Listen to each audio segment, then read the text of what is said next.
নমস্কার, শুভ সন্ধ্যা। আমি প্রিয়জিৎ চক্রবর্তী, আমার ইউটিউব চ্যানেলে আপনাদের স্বাগত। আজ একটি বিশেষ গুরুত্বপূর্ণ বিষয় নিয়ে আমি আপনাদের সামনে উপস্থিত হয়েছি। বিষয়টি আলোচনার পূর্বে আমি কয়েকটি কথা বলে নিতে চাই। যেই কথাগুলি আপনারা সকলেই জানেন, মোটামুটি আমাদের রাজ্যের নির্বাচনের নির্ঘণ্ট বেজে গেছে। নির্বাচনের দিনও ঠিক হয়ে গেছে। সকল প্রক্রিয়াও খুব দ্রুততার সাথে এগোচ্ছে।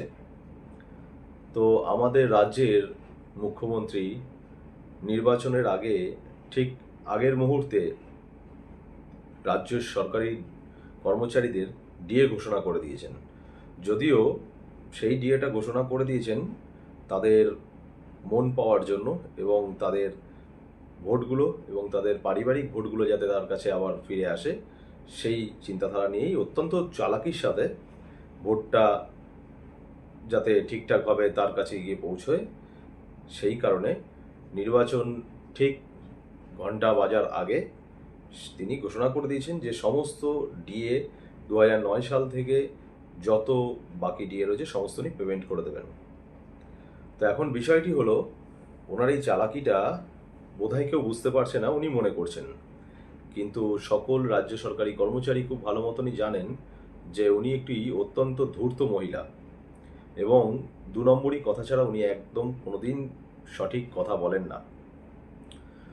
তো পরের দিন যদিও আবার এই ডিএটা নিয়ে একটা নতুন সুন্দর মানে ভাবনা চিন্তা রেখেছে যে ডিএটা দেওয়া হবে, কিন্তু 2 বছরের আগে ডিএটা তারা তুলতে পারবেন না। 2009 সাল থেকে 16 সাল পর্যন্ত ডিএটা দেওয়া হবে, কিন্তু 2 বছরের আগে সেটা ব্যাংকের থেকে কেউ তুলতে পারবেন না। মানে অদ্ভুত নিয়ম। আমারই ডিএ আমাকেই দেবে, অথচ আমি সেই ডিএটা তুলতে পারবো না। তো ছোটবেলায় একটা বইয়ে পড়েছিলাম, খামখেয়ালি রাজা। তো সেই খামখেয়ালি রাজা এখন হয়ে গেছে খামখেয়ালি রানী। তো সেই খামখেয়ালি রাজার খামখেয়ালি পানাও দেখেছি, আর এই রাজ্যের মুখ্যমন্ত্রীর খামখেয়ালি পানাও আমরা দেখতে পাচ্ছি। বিভিন্ন বিষয় নিয়ে উনি যে খামখেয়ালি করেন, এবং উনি মনে করেন আমি যেটা বলবো সেটাই ঠিক, এবং ওটাই ওনার ফাইনাল ডিসিশন। তো বিষয়টা হচ্ছে, উনি ডিএটা ঘোষণা করে দিয়েছেন রাজ্য সরকারের, এবং তার কিছুদিন আগে উনি যখন বাজেট পেশ করেছিলেন এবছরে, সেই বাজেটে উনি সমস্ত দপ্তরের বাজেট পেশ করেছেন, কিন্তু পরিবহন দপ্তর নিয়ে একটি বিষয়ও আলোচনায় আসেনি। হ্যাঁ, তো বাজেট পেশ হয়ে গেছে, কিন্তু বাজেটে সমস্ত দপ্তরের ঘোষণাই হয়েছে। অর্থমন্ত্রীর সমস্ত দপ্তরের অর্থের বিষয়গুলো পরিষ্কার করে দিয়েছেন, কিন্তু পরিবহন দপ্তরের অর্থনৈতিক আয় ব্যয় এবং তার পরিকাঠামো বা তার কর্মচারী বৃত্তান্ত, মায়না বিষয়বস্তু কোনো কিছুই আলোচনায় আসেনি, বা পরিবহন নিয়ে একটি শব্দ উনি খরচ করেননি। অদ্ভুত বিষয়, আমাদের সিএসটিসি বা রাজ্য পরিবহন সংস্থা, বা এসবিএসটিসি, এনবিএসটিসি বলুন বা সিটিসি বলুন, এই যে সংস্থাগুলো রয়েছে, যত রাজ্যের পরিবহন সংস্থা আছে, সেই পরিবহন সংস্থার যিনি মন্ত্রী, অর্থাৎ স্নেহাশিস চক্রবর্তী, আমাদের অনেক কর্মীই আছেন যে পরিবহন মন্ত্রীর নামই জানেন না। হ্যাঁ, অদ্ভুত ব্যাপার।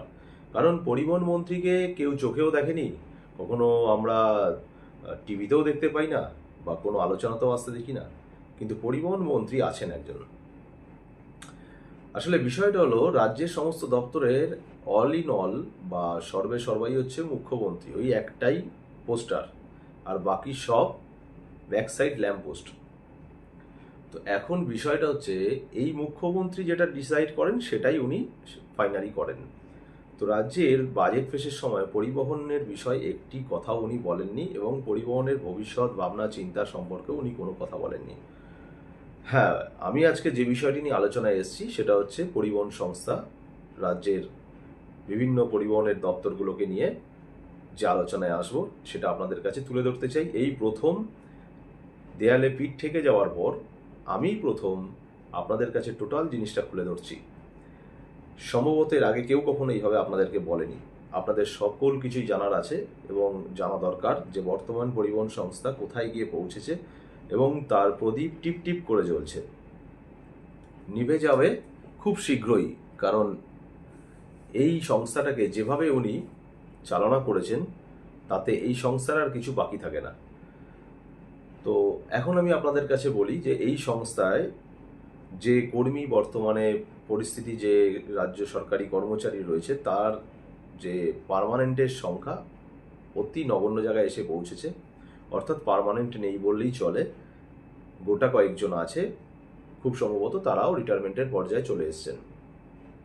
তো সংস্থাটা চলছে কিসের উপরে? সংস্থাটা চলছে কিছু কন্ট্রাকচুয়াল কর্মী আর কিছু থার্ড পার্টির আন্ডারে নিযুক্ত, অর্থাৎ ঠিকাদারি প্রথায় কর্মী নিয়োগের মাধ্যমে এই সংস্থাটাকে চালানো হচ্ছে।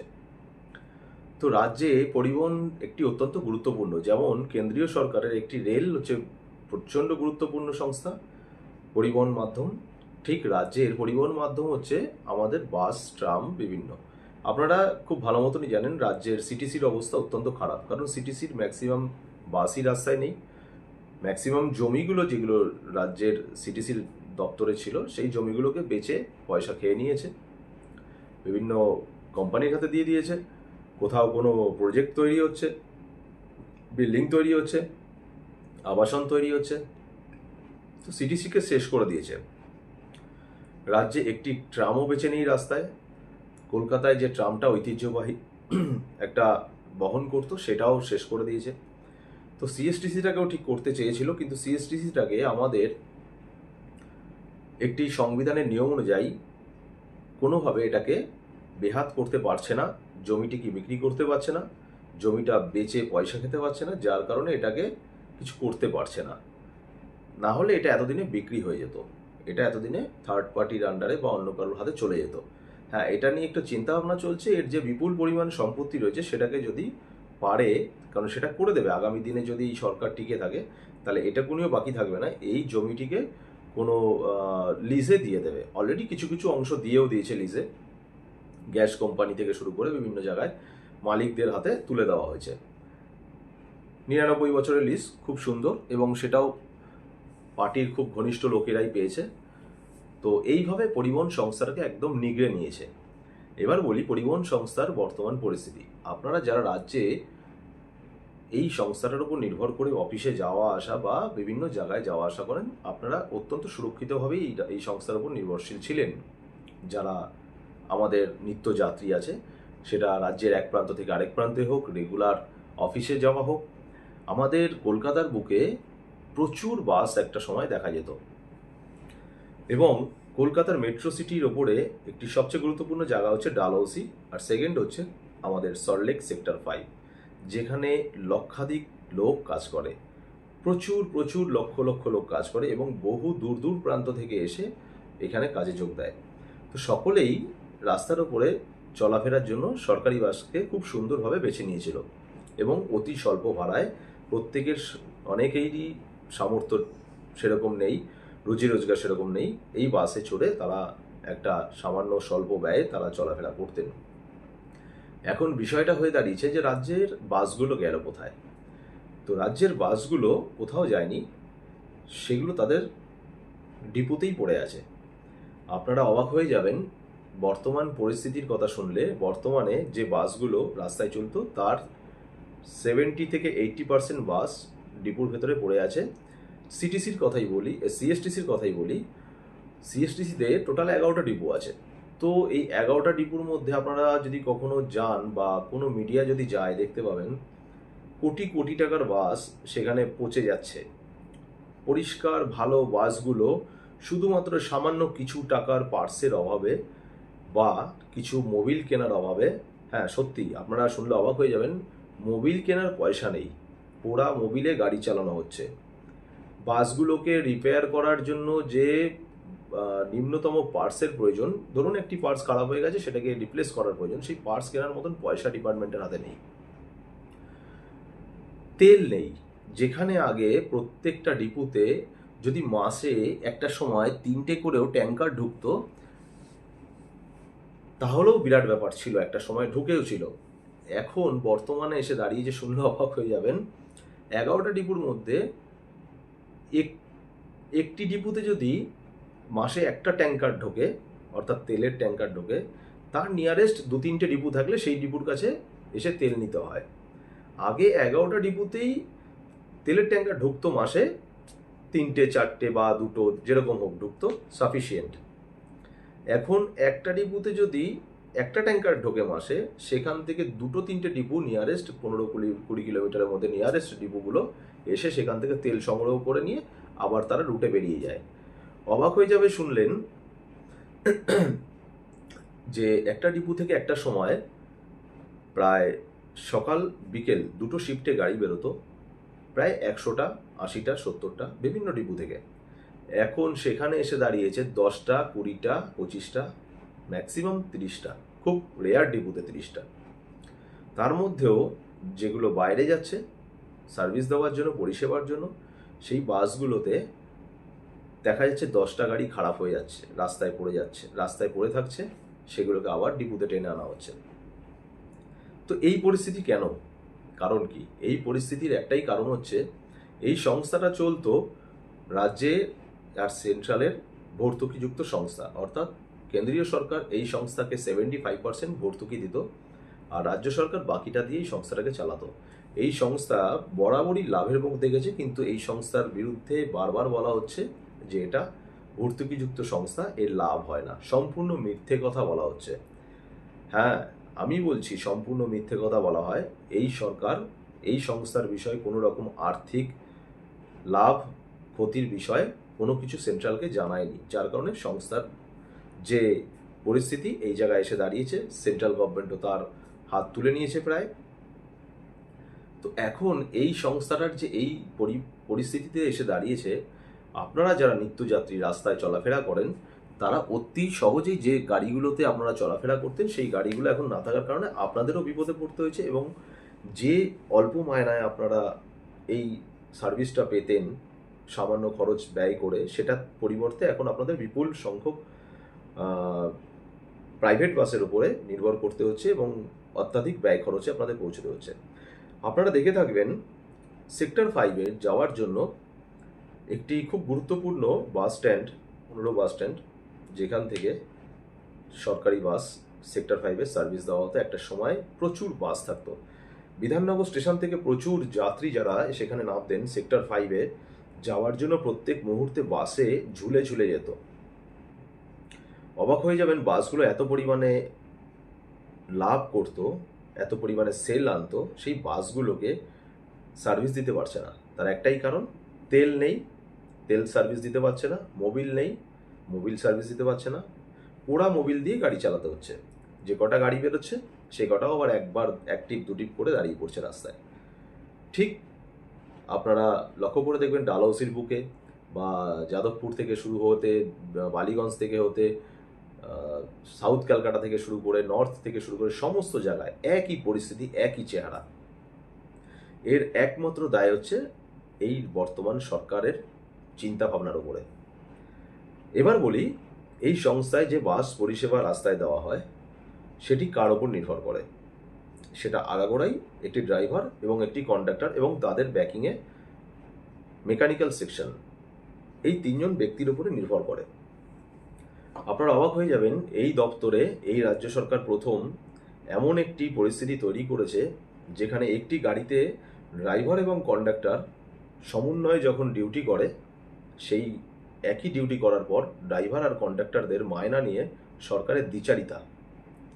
হ্যাঁ বন্ধুরা, এবার আমি আপনাদের কাছে জানাচ্ছি যারা এই সংস্থায় কাজ করছে তাদের পরিস্থিতি, বর্তমান পরিস্থিতিতে সকলের দেয়ালে পিঠ ঠেকে গিয়েছে যে এই রাজ্য সরকার যেভাবে ড্রাইভার এবং কন্ডাক্টরদের সাথে প্রতিনিয়ত নির্মমভাবে অন্যায় করে চলেছে। শুনলে অবাক হয়ে যাবেন, একটি ড্রাইভার বর্তমানে যখন তার মায়না একটা লেভেলে ছিল কন্ডাক্টরের সাথে, সেখান থেকে তাকে অনেকটা হারেই বাড়িয়ে দেওয়া হয়, কিন্তু কন্ডাক্টরকে সেই একই জায়গায় ফেলে রেখে দিয়েছে। হ্যাঁ, ঘটনাটা সত্যি। এবার ঘটনাটা বলি, 2014 সালে হঠাৎ করে ড্রাইভার এবং কন্ডাক্টর নিযুক্তিকরণ করা হয় কন্ট্রাকচুয়ালের মাধ্যমে ডিপার্টমেন্টের ডাইরেক্ট। তো 2014 পরে 2016 সাল পর্যন্ত এই নিয়ম চলার পর তারপর হঠাৎ করে থার্ড পার্টি অর্থাৎ ঠিকাদারি প্রথায় ড্রাইভার এবং কন্ডাক্টর নিযুক্তকরণ করা হয় এবং তাতে বিপুল সংখ্যক ড্রাইভার এবং কন্ডাক্টর নিযুক্তি হয়। এবং সেটা অর্থের বিনিময়ে অর্থের লেনদেনে হয়। প্রচুর টাকা অর্থ, কেউ কেউ 2 লাখ 3 লাখ 2.5 লাখ টাকা পর্যন্ত ঘুষ দিয়ে এই জায়গায় চাকরি এসছে। তো চাকরিতে আসার পর সকলেরই একটি আশা থাকে যে আমি একটা সময় গিয়ে চাকরিটা করতে করতে পার্মানেন্ট হব বা আমার একটা ভালো জায়গায় মায়না পৌঁছবে। তো সরকারের প্রথম প্রতিশ্রুতি ছিল যে প্রত্যেক বছরে 3% হারে মায়না বর্ধিতকরণ করা হবে। শুনলে অবাক হয়ে যাবেন, সরকার একটি মিথ্যা প্রচার করেছে এবং মিথ্যাচারিতা করে গেছে দীর্ঘদিন ধরে। আজকে 2016 পর যখন এই নিযুক্তিকরণ চলছিল, এখনও চলছে, তখন লাস্ট 2018 সালে এসে সর্বোচ্চ মায়নায় দাঁড়িয়েছে 13,500 টাকা। No work no pay system, দৈনিক 448 টাকা রোজে। শুনলে অবাক হয়ে যাবেন, যেখানে একটি রাজমিস্ত্রি লেবার 500 টাকা মিনিমাম পায়, বা কোথাও কোথাও 550 টাকা 600 টাকাও পায়, সেখানে রাজ্যের ড্রাইভার কন্ট্রাক্টরকে রাজ্য সরকার নিয়োগ করে রেখেছে এবং সেই নিয়োগে তাকে 448 টাকা রোজে দেওয়া হয় এবং no work no pay system, অর্থাৎ আসলে মায়না, না আসলে মায়না নাই, কাজ করলে পয়সা, না করলে পয়সা নেই। এখানেও কিছু দ্বিচারিতা করে রেখেছে। 2014 সালে যখন প্রথম নিযুক্তিকরণ হয়, তখন যাদেরকে ডিপার্টমেন্টের আন্ডারে নেওয়া হয়েছিল তাদেরকে কিছু সুবিধা দিয়েছিল বাড়তি। সেটা হচ্ছে তাদেরকে কিছু সিএল, কিছু মেডিকেল দেওয়া হয়েছিল, মানে 10টা বা 12টা মেডিকেল সিএল দেওয়া হয়েছিল। কিন্তু 2016 সালের পরে যখন সরকারের ভাবমূর্তি পরিবর্তন হয়, অর্থাৎ খিদেটা বেড়ে যায় কাটমানির, তখন সেই কাটমানির লোভে তারা ঠিকাদারি প্রথায় লোক নিযুক্ত করেন। ঠিকাদারটাও হচ্ছে আমাদের রাজ্যের মুখ্যমন্ত্রীর ভাইপোর খুব কাছের লোকের বেনামে চলছে। একদম ঠিক, ঠিকাদারি প্রথাটাও সেইভাবেই চালানো হচ্ছে। কমিশনটা কাটমানি হয়ে সেখানে পৌঁছে যাচ্ছে ভাইপোর ঘরে। শুনলে অবাক হয়ে যাবেন, 2014 সালে মাইনাস দিয়েছিল ডিপার্টমেন্ট 8,500 টাকা, সেটা পরবর্তী সময় 11.5, 11.5 পর 13.5 এসে দাঁড়িয়েছে 2018 সাল পর্যন্ত। তারপর থেকে এখনো পর্যন্ত একই মায়নায় চলছিল। তো 2025 সালে হঠাৎ করে সরকারের ভাবমূর্তি চেঞ্জ হয়। সরকার জানুয়ারি ফেব্রুয়ারি নাগাদ হঠাৎ করে একটি ঘোষণা করেন এবং অর্থ দপ্তর থেকে একটি বিল পাস হয় যে রাজ্য সরকারি কন্ট্রাকচুয়াল যারা ড্রাইভার আছে তাদের মায়না বর্ধিতকরণ করা হবে তাদের সার্ভিস পিরিয়ড অনুযায়ী, অর্থাৎ যে যত বছর সার্ভিস করেছে তার সেইভাবে মায়নাটা বর্ধিতকরণ করা হবে। তাতে নিম্নতম মায়নাটা হচ্ছে 20,000 টাকা, একটা স্বাভাবিক সচ্ছল মায়না 20,000 টাকা। এতদিন বাদে তার চিন্তাভাবনা এসছে। আর তারপরে হচ্ছে 25,000, তারপর সর্বোচ্চ মায়না 30-এর মতন রাখা হয়েছে। সেটা অনেক বছর, মানে 20 বছর সার্ভিস হয়ে গেছে এরকম কন্ট্রাকচুয়ালে কিছু লোকজন যারা চাকরি করছেন তাদের জন্য। তো অ্যাভারেজ হচ্ছে 20 আর 25। এরপরে ড্রাইভারদের আরেকটি সুবিধা দেওয়া হয়, সেটা হচ্ছে ড্রাইভাররা যদি গাড়িতে স্টিয়ারিং ধরে, অর্থাৎ সে যদি গাড়িটা নিয়ে রাস্তায় বেরোয়, তাহলে তাকে একটা ভাতা দেওয়া হয় দৈনিক 100 টাকা। অর্থাৎ স্টিয়ারিং সে ধরলে 100 টাকা সে পাবে, অর্থাৎ মাসে 26টা ডিউটি করলে 2600 টাকা সে পাবে। এখন বিষয় হচ্ছে কন্ডাক্টর। একই গাড়ি রাস্তায় ড্রাইভার কন্ডাক্টরের দুজনের পরিচালনায় চলছে। ড্রাইভার গাড়ি চালায়, কন্ডাক্টর পরিচালনা করে।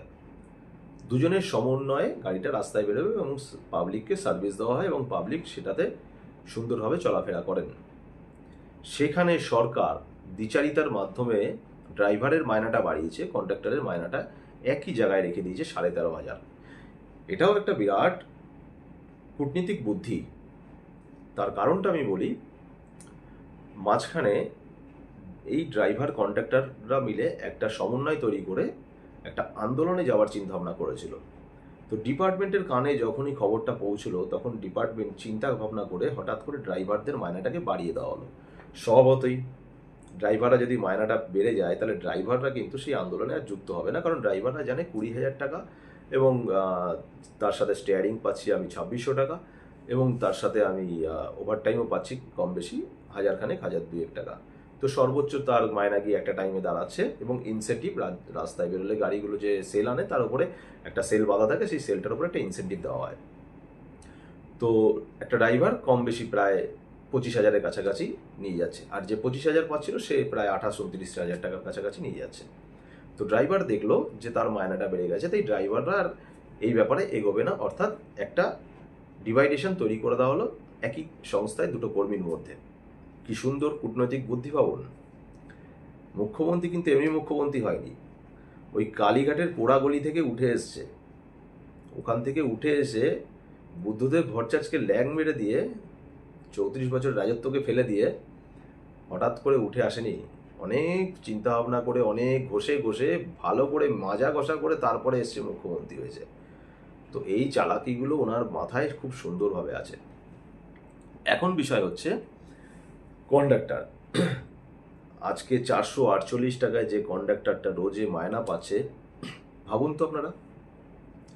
তার পরিবার আছে, তার ফ্যামিলি আছে, অনেকেই দূর দূর গ্রামের থেকে এসে মালদা, মুর্শিদাবাদ, তমলুক, মেদিনীপুর বিভিন্ন জায়গা থেকে এসে কন্ডাক্টারি করছে, তাদের ফ্যামিলি আছে। তাদের কি হয় 448 টাকা আপনারা বলুন তো? আজকালকার দিনে 448 টাকায় কি হয়? সে খাবে, না সে এখানে থেকে সংসার চালাবে, নাকি ছেলে মেয়ের খরচ চালাবে, স্কুলের খরচ চালাবে, বা ছেলে মেয়ের জন্য বাড়ি গেলে একটু কিছু ভালো মন্দ কিনে নিয়ে যাবে, একদিন মাংস খাবে না একটু মাছ খাবে, সে চিন্তায় মরে থাকে অর্ধেক। তার দায়িত্বটা সরকারের নেওয়া উচিত ছিল কি না? আজকে সেই প্রত্যেকটা সংসারের পেটে লাথি মারছে এই সরকার, একদম ঠিক তাই, কাটমানি খেয়ে। শুনলে অবাক হয়ে যাবেন, সুপ্রিম কোর্টের অর্ডার অনুযায়ী 2018 সাল পর্যন্ত মায়না ছিল 18,500 টাকা।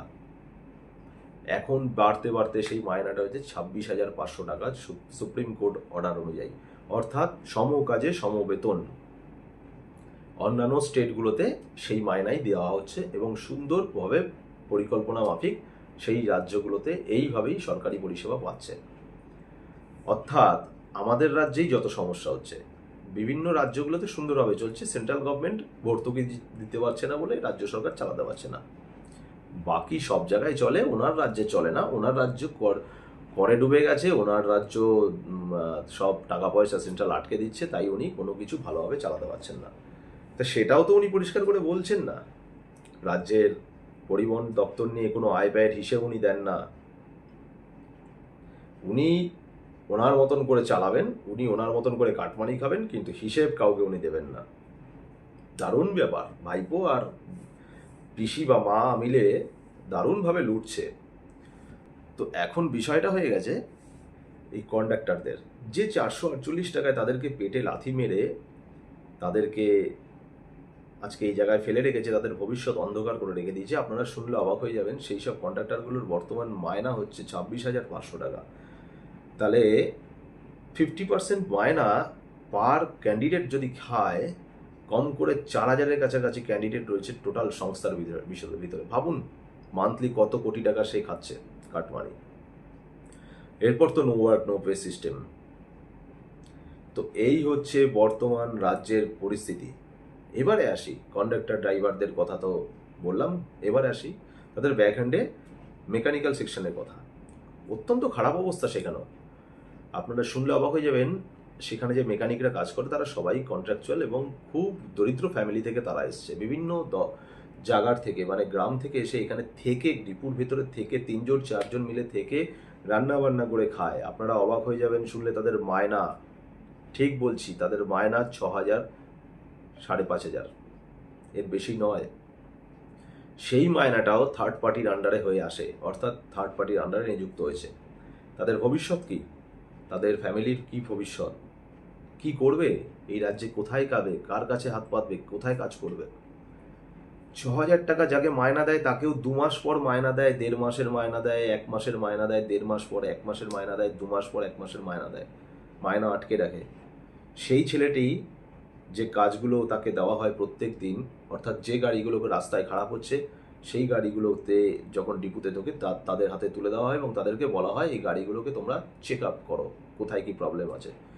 ছেলেগুলোকে দেখলে আপনাদের এত কষ্ট লাগবে, গায়ে কালি মাখা, তারা নাকে মুখে কোনো রকমে একটু খেয়ে টিফিন খেয়ে সেই কাজে হাত দিতে থাকে এবং চলতেই থাকে সেই কাজ সন্ধ্যে রাত্রি পর্যন্ত। সেই ছেলেগুলো যখন বলে যে স্যার এই পার্টসটা লাগবে, এই পার্টসটা খারাপ হয়ে গেছে, স্যার এই পার্টসটা লাগবে, সেই পার্টসটা খারাপ হয়ে গেছে, খুব কম দামের পার্স, সেই পার্সটুকু কেনার মতন ডিপার্টমেন্টের ক্ষমতা নেই। তখন ওই মাঠে পড়ে থাকা যে বাসগুলো পড়ে আছে, ভালো ভালো বাসগুলো, অর্থাৎ সেই বাসে যে পার্সটা ভালো আছে ওটাকে খুলে এনে এই বাসে লাগানো হয়। ওই পার্সটাও কিন্তু দীর্ঘদিন বসে থাকতে থাকতে তারও একটা ক্ষয় হয়ে গেছে। সেটা আবার যখন এই বাসটায় রাস্তায় বেরোনোর গাড়িটাতে লাগানো হচ্ছে, সেটাও আবার দুদিন বাদে খারাপ হয়ে ফেটে যাচ্ছে, বাস্ট হয়ে যাচ্ছে বা খারাপ হয়ে যাচ্ছে। নতুন পার্টস কেনার ক্ষমতা নেই ডিপার্টমেন্টের হাতে। অর্থাৎ ডিপার্টমেন্টের ওপরে কোনো নজরদারি সরকারের নেই। শুধুমাত্র সেন্ট্রাল কেন দিচ্ছে না ভর্তুকি, সেন্ট্রাল কেন পয়সা পাঠাচ্ছে না, শুধু কোটি কোটি টাকার লোভ। আর এই যত কর্মচারী আছে তাদের থেকে কাটমানি খেয়ে পার্টি ফান্ডে যাচ্ছে, পার্টি ফান্ডের থেকে ভাইপোর ফান্ডে যাচ্ছে। তাহলে ভাবুন, যে ছেলেটা 6,000 টাকা মায়না পায় সেই ছেলেটার ফ্যামিলি কি করে চলে, সেই ছেলেটার কি করে একটা উৎসব পালন হয়, তার দুর্গা পুজো আছে, কার ঈদ আছে, তারা কি করে সেই টাকায় চালাবে? কোথাও চাকরি নেই বর্তমান। এই হচ্ছে বর্তমান পরিবহন সংস্থার অবস্থা। ডিপুর ভেতরে গেলে দেখতে পাবেন কোটি কোটি টাকার সম্পত্তির গাড়ি পড়ে আছে। অর্থাৎ গাড়িগুলোকে যদি একটুখানি নজর দিত, গাড়িগুলোতে যদি পার্টসগুলো কেনার সঠিক ব্যবস্থা করতো, তাহলে কিন্তু ঠিক গাড়িগুলো রাস্তায় চলতো। মেকানিক্যাল সেকশনের কাজ হচ্ছে জিনিসগুলো না থাকলে সেটা ডিপার্টমেন্টের ডিএম এর কাজ পর্যন্ত পৌঁছে দেওয়া, ডিএম এর কান পর্যন্ত পৌঁছে দেওয়া, যে এই পার্টসগুলো বর্তমানে অভাবে আমাদের গাড়িগুলো বেরোচ্ছে না। শুনলে অবাক হয়ে যাবেন, একটা ডিএম এর মায়না হচ্ছে 1.5 লক্ষ টাকার কাছাকাছি বা 1.5 লক্ষের কিছু বেশি। যাই মায়না পাই, কিছু ডিএম আছে অতি সহৃদয়ের সাথে কাজ করেন, ডিপার্টমেন্টে দরদ দেখিয়ে তারা সেই কালীমাখা জায়গাটায় পৌঁছে যান এবং দেখেন যে কি পরিস্থিতিতে আছে। আর কিছু ডিএম আছে যারা যাই মায়না পাই, ডিপার্টমেন্টের গাড়ি বেরোলো কি বেরোলো না তা দেখে আমার লাভ নাই, এই হচ্ছে চিন্তা ভাবনা। অর্থাৎ উনি আসছেন যাচ্ছেন ডিপার্টমেন্টের গাড়িতে, বাড়িতে ছেড়ে আসছেন, বাড়ি থেকে নিয়ে আসছেন, অতটুকুই ওনার কাজ। সারাদিন 8 ঘন্টা কোনো রকম বা 6 ঘন্টা বা 7 ঘন্টা বা 5 ঘন্টা কাটাতে পারলেই হলো, তারপর উনি বাড়ি চলে যান। যাই মায়না পাই, ওই একই কথা, গাড়ি বেরোলো কি বেরোলো না তা দেখে আমার লাভ নাই। অর্থাৎ একটা ডিএম যা মায়না পায় তাতে 15টা ছেলে চাকরি দিতে পারবে, এই হচ্ছে তার মেন্টালিটি। তো সেই ডিএম এর কি উচিত নয় যে যে ডিপুতে যেইখানে দায়িত্বে আছে সেইখানকার গাড়িগুলোকে ঠিকঠাক মেনটেন করা? শুনলে অবাক হয়ে যাবেন, ডিএম এর কাজ কি জানেন? এই কন্ট্রাকচুয়াল ছেলেগুলো যারা গাড়ি চালাচ্ছে, যেসব ড্রাইভাররা, যদি ভুলবশত রাস্তায় কোনোভাবে গাড়ির একটি কাঁচ ভেঙে যায়, গাড়িটা যদি কোনো রকম একটু ভেঙে যায় কাঁচ, বা কোনো একটু ডিফেক্ট বা কোনো একটু কিছু ড্যামারেজ হয়ে যায়, ওই গাড়িটা যতক্ষণ তার কাছ থেকে সেই সংস্থার কন্ট্রাকচুয়াল ড্রাইভার, অর্থাৎ যে সেই গাড়িটা নিয়ে রাস্তায় বেরিয়েছিল, তার কাছ থেকে একটা মোটা অ্যামাউন্টের টাকা ডিপার্টমেন্টের ডিএম এবং তার সংলগ্ন কিছু কর্মচারী যারা আছেন, অফিসাররা এবং কিছু নেতার চেলাচামুন্ডারা ধার্য করে, এত টাকা দিতে হবে তবে তার ডিউটি হবে, নাহলে ডিউটি স্টপ করে দেওয়া হবে। হ্যাঁ, বর্তমানে ডিপুর ভেতরে শোষণ চলছে। সেই গাড়িগুলো যখন রাস্তায় কাঁচ ভাঙছে বা কিছু হচ্ছে বা ড্যামারেজ হচ্ছে, হতেই পারে রাস্তায় গাড়ি বেরোলে রাস্তায় ঠোকাঠুকি লাগতে পারে, একটা পাবলিক বা প্রাইভেট গাড়ি এসে একটা সরকারি গাড়িকে বদমাইশি করে যাতে সে প্যাসেঞ্জার না তুলতে পারে, কারণ স্বভাবতই মিনিমাম ভাড়াটা হচ্ছে 8 টাকা, যেটা রাজ্যে চলছে মিনিমাম 8 টাকা, সর্বোচ্চ 13 টাকা, 11 টাকা। আর একটা প্রাইভেট বাসে উঠলেই মিনিমাম ভাড়া 10 টাকা, 12 টাকা, তারপর তো আছে 25, 30, 35 পর্যন্ত ভাড়া আছে। তো স্বভাবতই সে চায় একটি সরকারি গাড়িকে যাতে যতটা পারবে তাকে ড্যামারেজ করতে, অর্থাৎ তাকে চেপে দেওয়া বা তাকে প্যাসেঞ্জার ক্যারি করতে না দেওয়া। তো যখনই এই ধরনের কার্যকলাপ হয়, তখনই একটি ড্রাইভার স্বভাবতই ডিপার্টমেন্টের আয় ব্যয়ের কথা চিন্তা ভাবনা করে যখন সে প্যাসেঞ্জার ক্যারি করতে যায়, তখন কোনো কারণবশত যদি গাড়ির একটা লুকিং গ্লাস, সামান্য লুকিং গ্লাস যদি ভেঙে যায়, তাতেও তার পকেট থেকেই খরচাটা দিতে হয়। হ্যাঁ, ঠিকই বলছি, খবর নিয়ে দেখুন, একটি লুকিং গ্লাস ভাঙলেও সেখানে 150 টাকা থেকে 200 টাকা পর্যন্ত ডিপুর ভেতরে ঢুকলেই তার কাছ থেকে নিয়ে নেওয়া হয়, যে কেন সে ভেঙেছে। আবার যদি একটি কাঁচও ভাঙে, তাহলে সেই কাঁচ বাবদ তার কাছ থেকে একটি মোটা অ্যামাউন্টের টাকা ধার্য করা হয়। 30, 40, 20, 10, 50, যার কাছ থেকে যেরকম পাবে, অর্থাৎ 1000, তাদের কাছ থেকে ধার্য করা হয়। না দিতে পারলে তার ডিউটি তৎক্ষণাৎ স্টপ করে দেওয়া হয়, যতক্ষণ না সেই টাকাটা দেওয়া হয়। সুতরাং সেই টাকাটা যখন যাচ্ছে তখন ডিপার্টমেন্টের ঘরেই যাচ্ছে, তাহলে ওই ডিপার্টমেন্টের উচিত কি তাকে একটি রসিদ দেওয়া। শুনলে অবাক হয়ে যাবেন, সেই টাকাটার কোনো রসিদ পর্যন্ত দেওয়া হয় না, অর্থাৎ এখানেও কাটমানি খাওয়া হচ্ছে। সেই টাকাটা ডিএম যখন ধার্য করছে, সেই টাকাটা যখন সেই ছেলেটি বাড়ির থেকে এনে অতি কষ্টে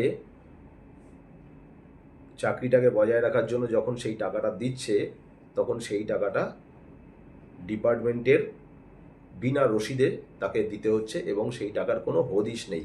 প্রতিনিয়ত প্রত্যেক দিন চলছে কোনো না কোনো ডিপুতে। আর এটা খুব সুন্দর মজায় পরিবর্তন এসে গেছে যে ড্রাইভাররা যদি কোনোভাবে গাড়িটা অ্যাক্সিডেন্ট করে বা কিছু করে, তার ঘাড়ে চাপিয়ে দাও এবং তার কাছ থেকে একটা টাকা আদায় করে নাও। যতক্ষণ সে না দেবে তাকে ডিউটি স্টপ করে দেওয়া হবে। 448 টাকার মায়নায় ড্রাইভারকেও এই কাজ করা হচ্ছে। ভাবতে পারছেন বর্তমান পরিস্থিতি কোথায় গিয়ে দাঁড়িয়েছে? এই হচ্ছে রাজ্যের পরিবহনের বর্তমান পরিস্থিতি। আপনারা যারা প্রত্যেক দিন প্রতিনিয়ত যাত্রী আছেন তারা এত ঘটনা জানেন না। সত্যিই আপনাদের জানা দরকার, আপনাদের চিন্তা করার দরকার। একটা ড্রাইভার 448 টাকা মায়না দিয়ে কতটা রিস্ক নিয়ে সে সেই গাড়িটা রাস্তায় বার করে এবং রাস্তায় চলাফেরার জন্য সে সতর্ক হয়ে ডিউটি করে। তাতেও যদি তার ভুল হয়ে যায়, তার ডিউটি তৎক্ষণাৎ স্টপ করে দেওয়া হয় যতক্ষণ না সেই ভর্তুকি সংস্থায় তার হয়ে যাওয়া অনিচ্ছাকৃত ভুলের দরুন তাকে সেই টাকাটা যতক্ষণ না ডিপার্টমেন্টের হাতে তুলে দিচ্ছে। ডিপার্টমেন্ট মানে ডিএম এর হাতে তুলে দেওয়া হচ্ছে।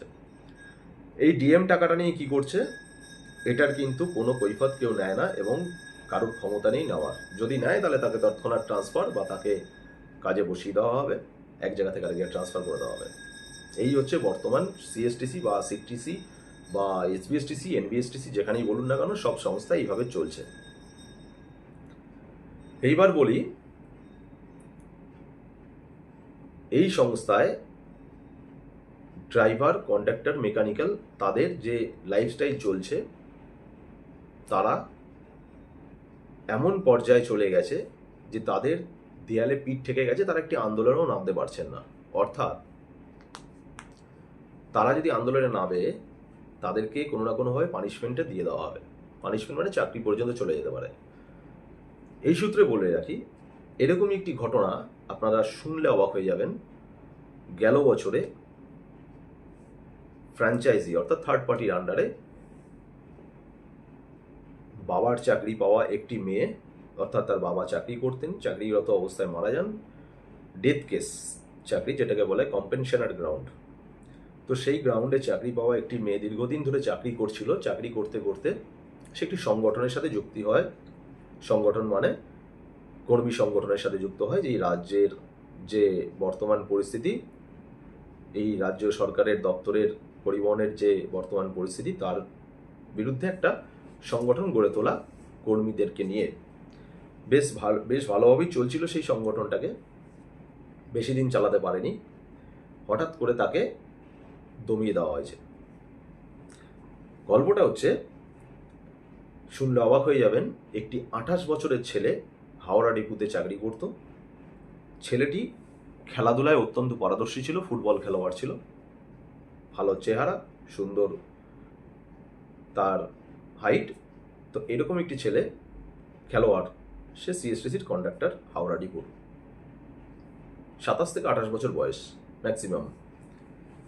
ছেলেটি বাড়ি থেকে যখন ভোরবেলায় ডিপুতে আসে, ট্রেনে করে আসতে হয়েছিল, একটি অত্যন্ত মর্মান্তিক ঘটনা ঘটে যায়। ঘটনাটি শুনলে আপনারা চমকে যাবেন। ছেলেটি ভোরবেলায় যখন বাড়ি থেকে মাকে বলে আসে যে হ্যাঁ মা, আমি কাজে যাচ্ছি, মা রাতের বেলায় ছেলেকে ফিরে পায়নি। মা বলে ডাকটা, আর সেই ছেলেটার যে মায়ের ডাকটা, সেটা আর মা শুনতে পায়নি। তার পিতা সেই ডাকটা শুনতে পায়নি। সেই সকালবেলাটাই লাস্ট তার ডাকটা শুনতে পেয়েছে। অর্থাৎ ছেলেটি ট্রেনে থেকে পড়ে যায়, চলন্ত ট্রেন থেকে।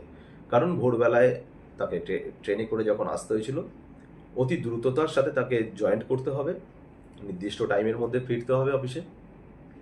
না হলে তো যদি তাকে অ্যাবসেন্ট করে দেয়, কারণ কন্ট্রাকচুয়াল কর্মী, অতি সহজেই ছড়ি ঘোরাচ্ছে ডিপার্টমেন্ট, তো তাকে তার কর্মস্থলে আসার জন্য দ্রুততার সাথে তাকে আসতে হয়েছে। এবং প্রত্যেক দিন সে যেভাবে আসে পারদর্শিতার সাথে, সেদিনও সে আসছিল। হয়তো ভগবান তার জন্য সেই দিনটি লাস্ট লিখে রেখেছিল কর্মজীবন। ছেলেটি ট্রেন থেকে পড়ে যায় এবং মারা যায়। একটি অত্যন্ত দুঃখজনক ঘটনা। তো তার পরিবার তো ধূলিসাৎ হয়েই গেছে, তার পরিবারে আর কিছু বাকি নেই। সেই তরতাজা ছেলেটি এই দপ্তরে ঠিকাদারি প্রথায় চাকরি করতে এসেছিল সামান্য 448 টাকায়, সেটাও তার ভবিষ্যৎ অন্ধকার হয়ে গেছিল, আর তার জীবনটাই চলে গেছে, তার মা বাবার কাছে প্রদীপটাই নিভে গেছে। তো এই একটা ঘটনা। আর দ্বিতীয় আরেকটি ঘটনা ঘটে, একজন বাস ড্রাইভার, সে দীর্ঘদিন ধরে অসুস্থ ছিল ক্যান্সারে। ডিউটি করতে করতে তার ক্যান্সার আস্তে আস্তে বাড়তে থাকে এবং ক্যান্সার স্টেজ বাড়তে বাড়তে একটা সময় সে তার পরিবারকে ছেড়ে চলে যায়, অর্থাৎ সেও গত হয়ে যায়। সেই দুটি ফ্যামিলিকে যখন ডিপার্টমেন্ট বিন্দুমাত্রও খোঁজ নেয়নি, ডিপার্টমেন্টের কথা বাদ দিন, সেই অফিস থেকে একটি কর্মচারীও তার পারিবারিকভাবে ফোন করেও তাকে জিজ্ঞেস করেনি, তখন তার পরিবারটা কীভাবে চলছে, বা যে ভদ্রকে ওয়াইফ বা তার একটা বাচ্চা ছিল যিনি ক্যান্সারে মারা গেছেন তাদের কি করে চলবে সেই বিষয়ে বিন্দুমাত্র কর্ণপাত করেনি।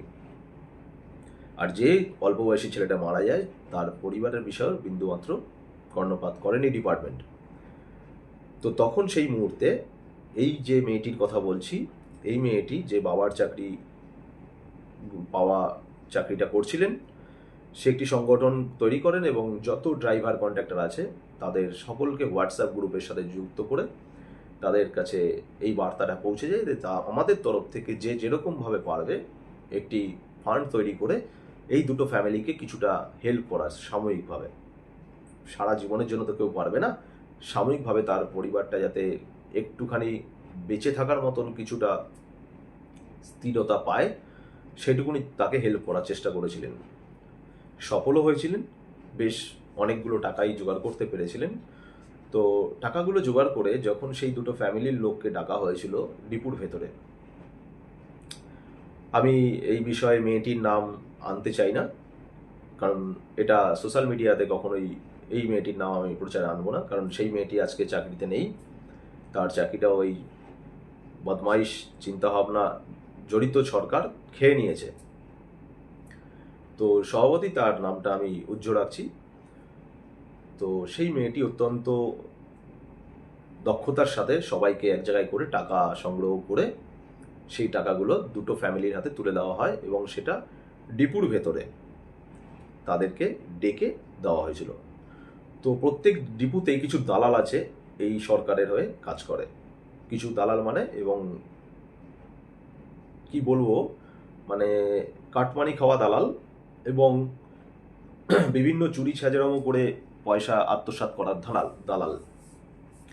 তো এই দালালরা সেই জিনিসটাকে ভালো চোখে নেয়নি, অর্থাৎ ওই দালালদের কাছে আত্মসম্মান বোধে লেগেছিল যে একটি মেয়ে সে ফ্র্যাঞ্চাইজি বা ঠিকাদারি প্রথায় যখন চাকরি করছে সে কি করে এইভাবে টাকা ফান্ড অর্গানাইজ করে পাঁচজনের কাছে বিলিয়ে দিচ্ছে বা দুটো ফ্যামিলিকে সাহায্য করছে, এটা তাদের কাছে প্রেস্টিজ ইস্যু হয়ে গিয়েছিল। তারপর থেকে মেয়েটির পিছনে উঠে পড়ে লেগেছে এবং তলে তলে মেয়েটির চাকরিটা খেয়ে নিয়েছে, তাকে বরখাস্ত করে দিয়েছে। আজকে মেয়েটির বিষয়ে কেউ খোঁজ রাখে না, মেয়েটি কোথায় আছে বা কোথায় চাকরি করছে বা তার পারিবারিক কী সমস্যার সম্মুখীন হয়েছে। তো এই হচ্ছে বর্তমান রাজ্যের শাসন ব্যবস্থা, বর্তমান রাজ্যের পরিস্থিতি। ভাবুন, যে মেয়েটি তার ডেথ কেসের চাকরি অর্থাৎ কম্পেনশনাল গ্রাউন্ডের চাকরি, যেটা রাজ্য আইন অনুযায়ী তার পাওয়া উচিত, তাকে সেই জায়গায় না দিয়ে তাকে রেখেছে থার্ড পার্টির আন্ডারে, ডিপার্টমেন্ট কন্ট্রাকচুয়ালও নয়, থার্ড পার্টির আন্ডারে, সেটাও নো ওয়ার্ক নো পে সিস্টেমে 448 টাকা রোজে, অতি সহজেই সেই চাকরিটা খেয়ে নিয়েছে। এইরকম বহু ক্যান্ডিডেট রয়েছে যাদের হাজব্যান্ডের চাকরি এবং বাবার চাকরি বা কারুর মায়ের চাকরি, যাদের এরকম ধরনের ডেথ কেসের চাকরিগুলো রয়েছে তাদেরকে ডিপার্টমেন্ট কন্ট্রাকচুয়ালে রাখেনি, তাদেরকে থার্ড পার্টির আন্ডারে এই 448 টাকার রোজে নো ওয়ার্ক নো পে সিস্টেমে রেখে দিয়েছে। তো এই হচ্ছে বর্তমান পরিস্থিতি। তো আপনাদের কাছে এই সমস্ত তথ্যগুলো আমি তুলে ধরলাম ডিপার্টমেন্টের বিষয়, ডিপার্টমেন্টের অফিসারদের বিষয়। এখন বর্তমানে ডিপার্টমেন্টে বেশ কিছু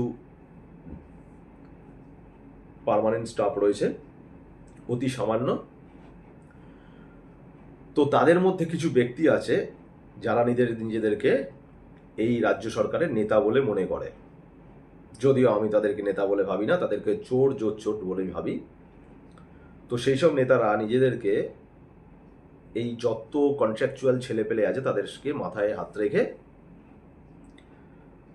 একটা আইএনটিটিইউসির একটা কমিটি তৈরি করে, এবং যেটা মুখ্যমন্ত্রী অঘোষিত, কারণ মুখ্যমন্ত্রী পরিবহনে কোনো পার্টির নাম রাখেনি বা কোনো ইউনিয়ন রাখেনি। তো নিজেদের স্বার্থে একটি আইএনটিটিইউসির ইউনিয়ন রাখা হয়েছে, যেটা কিন্তু মুখ্যমন্ত্রীর কোনো নির্দেশনায় নেই বা মুখ্যমন্ত্রীর কোনো হস্তক্ষেপও নেই। তো সেই সব দুই একটি নেতা আছে যারা পার্মানেন্ট পদে আছে, তারা এইসব কন্ট্রাকচুয়াল কিছু ছেলেপেলে আছে তাদেরকে মাথায় হাত বুলিয়ে তাদেরকে বিভিন্ন কুকর্ম করাচ্ছে, বাকিদের সঙ্গে অনিয়ম করাচ্ছে কিছু, বেনিয়ম করাচ্ছে কিছু, এবং মনে করছে বিরাট দাদাগিরি করছে। তো তারা জানে না যে এই দাদাগিরিটা করতে করতে তাদের নিজেদেরও ক্ষতি হচ্ছে, কারণ দিন সবার সমান যায় না, দিন অবশ্যই পাল্টায়। নেতাদের অবস্থাও খুব খারাপ হবে, আর নেতার যারা চামচা আছে তাদের অবস্থাও খারাপ হয়ে যাবে। তো এখন বিষয় হচ্ছে এইসব বিষয় নিয়ে কেউ মুখ খোলে না বা তাদের সামনে কেউ যায় না, কারণ প্রত্যেকেই ভয় পায়। আর যে মুখ খুলেছিল তাকে চাকরি থেকে বরখাস্ত করে দিয়েছে তলে তলে তার পেছনে লেগে। এখন বিষয়টি হলো, আমি কেন বলছি এত কিছু?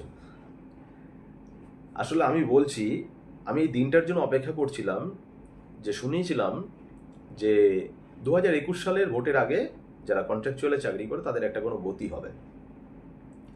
তো 2021 সালের ভোটও চলে গেছে, ভোটের পরেও এই রাজ্য সরকার আবার ক্ষমতায় এসছে, কিন্তু পার্মানেন্ট তো অনেক দূরের কথা, মায়নাটুকুও পর্যন্ত বাড়েনি। বর্তমান 26 ভোটের নির্ঘণ্ট বেজে গেছে, দিনক্ষণও ঠিক হয়ে গেছে, রাজ্য সরকারের বাজেট পেশ হয়ে গেছে।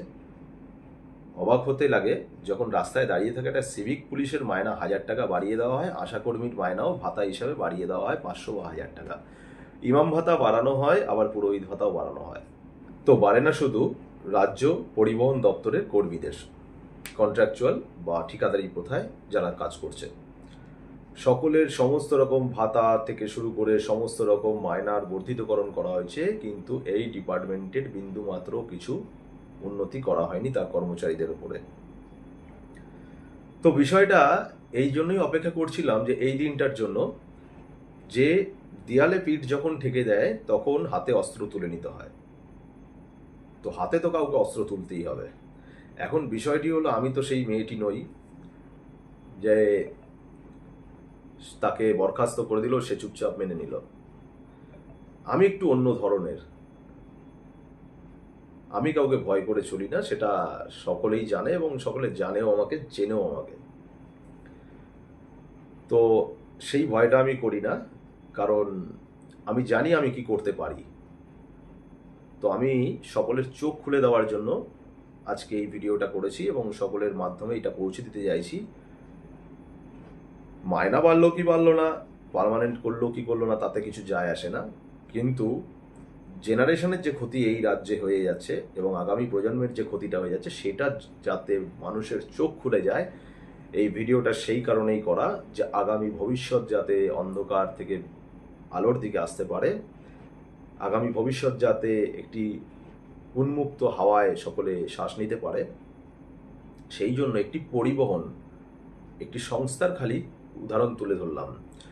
আমার বিভিন্ন ভিডিও আছে, সেই সব ভিডিওতে অন্যান্য সমস্ত কিছু বিষয়ও আমি তুলে ধরি, কিন্তু আমি যে সংস্থাতে আছি সেই সংস্থার বর্তমান কাটমানি, বর্তমান পরিচালনার পদ্ধতি সকল কিছুই আপনাদের সামনে তুলে ধরলাম। এত কিছুর মধ্যেও এই বর্তমান সরকার এই সংস্থার কর্মীদের ক্ষেত্রে হিন্দু এবং মুসলিমদের যে পরব হয়, অর্থাৎ মুসলমানদের ঈদ, অর্থাৎ আর 2-1 দিনের মধ্যেই তাদের ঈদ হবে, এবং হিন্দুদের যে দুর্গাপুজো সেই মহোৎসব, সেই দুটো উৎসবে সরকার নবান্ন থেকে ঘোষণা করেছে ৭,৪০০ টাকা করে বোনাস দেওয়া হবে। প্রত্যেক বছরই যে বোনাসটা ঘোষণা করা হয় নবান্ন থেকে, অর্থ দপ্তরের পাস হওয়ার পরেই এই ঘোষণাটা হয়। কিন্তু এই ডিপার্টমেন্টের কর্মীদের হাতে সেই নির্দিষ্ট পরিমাণ টাকাটা এসে পৌঁছয় না। অর্থাৎ মুসলমানদের পরবের সময় মুসলমানদেরকে ৬,০০০ টাকা, হিন্দুদের মহোৎসব দুর্গাপুজোর সময় হিন্দুদের অ্যাকাউন্টে ৬,০০০ টাকা দেওয়া হয়। বাকি অর্থটা কোথায় যায় ভাবুন তো একবার। এই দুঃসংস্কার, নবান্নের থেকে ঘোষিত হওয়া অর্থ দপ্তরের পাস হওয়া বোনাস টাকা বছরের তাদের মহোৎসবে যে আনন্দ, এই স্বল্প পয়সায় মায়নায় তাদের চলবে না। সেই ক্ষেত্রে একটা বাৎসরিক ভাতা দেওয়া হয়, যেটা তারা উৎসবে তারা পারিবারিকভাবে আনন্দ করবে এবং খুব সুন্দর করে তারা উৎসবটা যাতে পালন করতে পারে। সেখান থেকেও কাটমানি খাওয়া হচ্ছে। অর্থাৎ ৭,৪০০ টাকার পরিবর্তে ৬,০০০ টাকা দেওয়া হচ্ছে। ভাবুন তো, এই ১৪০০ টাকার কাটমানিটা কার নির্দেশে কাটা হচ্ছে? অর্থাৎ সমস্ত রাজ্যবাসীর কাছে, দেশবাসীর কাছে সরকার ঘোষণা করে দিল এক প্রকার টাকা দেওয়া হচ্ছে, কিন্তু ডিপার্টমেন্টে যখন সেই টাকাগুলো সেই কর্মচারীদের কাছে পৌঁছচ্ছে তখন সেটা কেটে এত টাকা দেওয়া হচ্ছে। এই ১৪০০ টাকার টাকাটা ভাবুন কার নির্দেশে কাটা হচ্ছে, আর কেই বা খাচ্ছে এই টাকাটা। তাহলেই বুঝতে পারছেন বর্তমান সরকার কিরকম দ্বিচারিতা করছে, কিরকমভাবে শোষণ করছে, কত দুর্নীতি করছে, কত কাটমানি খাচ্ছে। এই ১৪০০ টাকা করে কম করে ৫,৫০০ কর্মী বা ৮-৯ হাজার কর্মী সমস্ত দপ্তরগুলোতে, অর্থাৎ সিএসটিসি, সিটিসি, এসবিএসটিসি, এনবিএসটিসি মিলিয়ে যত কর্মচারী আছে, যদি গোটা ১০,০০০ও হয় তাহলে ১৪০০ টাকা করে এককালীন কত টাকা তারা তাদের কাছ থেকে কেটে নিল। এই সমস্ত টাকার ভাগ কিন্তু কালীঘাটে পৌঁছচ্ছে। অর্থাৎ কালীঘাট থেকেই ঘোষণা হচ্ছে, আবার টাকা কেটে সেই কালীঘাটেই পৌঁছচ্ছে। অর্থাৎ পাবলিককে এক ধরনের প্রচারে আনা হচ্ছে, কার্যক্ষেত্রে সেটা আরেক ধরনের হচ্ছে। তো আমার এই ভিডিওটা দেখার পর অনেকেই খুব লাফালাফি করবে। তাদের উদ্দেশ্যে বলে রাখি, আমি কিন্তু সেই মেয়েটি নই, আগেও বলে দিয়েছি, বা আমি কিন্তু সেই কর্মচারী নই যে আমি ভয় পেয়ে যাব। কারণ আমি জানি আমি কোন কাজটা কখন করতে পারি আর কিভাবে করতে পারি। তো এই ভিডিওটা তাদের উদ্দেশ্যেও বলা, যে নেতাদের আঁচল ধরে দৌড়চ্ছ বা নিজের যে নেতাদের ছত্রছাওয়ায় তোমরা অন্য কর্মচারীদের সাথে বদমাইশি করছো বা তাদেরকে ব্যতিব্যস্ত করছো বা তাদের ওপর টর্চারিং করছো, তোমাদের অবস্থা খুব একটা ভালো হবে না আগামী দিনে। আর নিজের ভালো যদি চাও, আমার এই ভিডিওটা তোমাদের জন্য, যারা ওই ছত্রছায়া থেকে নিজেদেরকে বিরাট কিছু মনে করছো, তোমাদের জন্য বলছি। এই ভিডিওটা তোমাদের জন্য, মায়নাটা বাড়লে তোমাদের বাড়বে, পার্মানেন্ট করলে তোমাদেরকেও করবে। কিন্তু এমন কিছু করতে থেকো না যার জন্য তোমার পরিস্থিতি কিন্তু আগামী দিনে খুব খারাপ থেকে খারাপ হয়। যেটা তুমিও করনি তার থেকে বেশি খারাপ না তোমার সাথে হয়ে যায়। আর বিষয় রইল আমি আমাকে নিয়ে চিন্তা করি না, আমি এত ভয়ও পাই না কাউকে যে কারোর চোখে চোখ রেখে বা তার দিকে আঙ্গুল তুলে কথা বলতে আমি দ্বিধাবোধ করি। যেটা সত্যি, যেটা বাস্তব, সেটা আমি তুলে ধরলাম। আপনাদের বিবেচনা আপনাদের হাতে। ২০২৬ এসে গেছে, আর একটি মাসের অপেক্ষা ভোট আসতে। ভোটের দিন ঠিক হয়ে গেছে। আমার এই দপ্তরের তরফ থেকে যে বিষয়গুলি তুলে ধরলাম, এরকম প্রত্যেকটা দপ্তর, স্বাস্থ্য, শিক্ষা, সমস্ত জায়গাতে এই একই পদ্ধতিতে সব কিছু চলছে। এত কিছুর মধ্যেও মায়না বর্ধিতকরণ না করতে পেরেও, ডিপার্টমেন্টের আয় উন্নতিও না করতে পেরেও, তেল কেনার পয়সা নেই, মোবিল কেনার পয়সা নেই, পার্টস কেনার পয়সা নেই, এত কিছু সত্ত্বেও ভেরি রিসেন্ট কয়েক মাসের মধ্যে প্রচুর সংখ্যক কর্মচারীকে নিযুক্তকরণ করা হয়েছে ঠিকাদারি প্রথায়, সেটাও পার্টির আন্ডারে। অর্থাৎ বিভিন্ন দপ্তরে, বিভিন্ন জায়গা থেকে, পরিবহন দপ্তরেও বিভিন্ন কর্মী নিয়োগ করা হয়েছে বিভিন্ন জেলা থেকে, অর্থাৎ পয়সার বিনিময়। শুনলে অবাক হয়ে যাবেন, এক একজন ২ লাখ ২.৫ লাখ টাকাও পর্যন্ত দিয়েছে। খুব কাছের লোক যারা আছে তাদেরকে দিতে হয়নি, কিন্তু অনেককেই দিতে হয়েছে। এবং তারা সেই টাকাগুলো দিয়ে এখনো পর্যন্ত ভুগছে। অর্থাৎ ভোট এসে গেছে, ভোটের আর্থিক ফান্ড প্রয়োজন, সেই ফান্ডটাকে এতদিন ধরে শিক্ষাকে চুরি করেছে। শিক্ষাতে এখন কেউ আর পয়সা দিয়ে ঢোকার সুযোগ নেবে না, বা এখন তারা সেই টাকাটাও তুলতে পারবে না, কারণ তদন্তভার চলে গেছে সিবিআই এর হাতে এবং বিভিন্নভাবে তাদেরকে অপদস্থ বা হ্যাকেল করা হচ্ছে। তাই সেই দপ্তরে যা ক্ষতি করার করে দিয়েছে। স্বাস্থ্য দপ্তরটাকে শেষ করে দিয়েছে, সেখানেও দুর্নীতি করেছে। বাকি পয়সাগুলো এখন তুলতে হবে পরিবহন থেকে। তাই এই নতুন নিয়োগ প্রযুক্তির মাধ্যমে 2 লাখ 2.5 লাখ করে পার্টি ফান্ড নেওয়া আছে। অর্থাৎ যে জেলা থেকে এমএলএ বা এমপি কোটায় যাদেরকে পাঠানো হচ্ছে, আপনারা চাইলে পারবেন না সেখানে ঢুকতে। অর্থাৎ আপনি চাইলেই আমার বাড়ির ছেলেকে বা আপনার বাড়ির ছেলেকে ঢোকাতে পারবেন না। ঢোকাতে গেলে আপনার লোকাল এমএলএ বা এমপির কাছে যেতে হবে, সেখানে একটি চিঠি নিয়ে সেই চিঠিটা পরিবহন দপ্তরে জমা পড়বে, তারপর সেটি অ্যাপ্রুভ হবে এবং আপনার ছেলের চাকরিটি হবে। এর জন্য আপনাকে পকেটে 2 লক্ষ বা 2.5 লক্ষ বা 3 লক্ষ টাকা পর্যন্ত নিয়ে পার্টি ফান্ডে দিতে হবে। তো এর থেকে আপনারা শিক্ষা নিন, বারবার একই ভুল করবেন না। আমার বক্তব্য, আমার নিজস্ব মত, 34 বছরের রাজত্ব আমরা দেখেছি, 34 বছরের রাজত্বের অবসানও দেখেছি। 2015 সালে 2011 সালের পর থেকে 15 বছর এই সরকারের রাজত্ব দেখেছি। এই সরকারের অপদার্থতা দেখছি, যেখানে আরজি করের মতন ঘটনা সারা বিশ্বকে নাড়িয়ে দিয়েছে, যেখানে মার্ডার, রাহাজানি, ডাকাতি, রেপ, বিভিন্ন জায়গায় কামদুনি থেকে শুরু করে কি না হয়েছে এই সরকারের আমলে। পার্কস্ট্রিট কাণ্ড, কামদুনি কাণ্ড, শেষমেশ হলো আরজিকর কাণ্ড।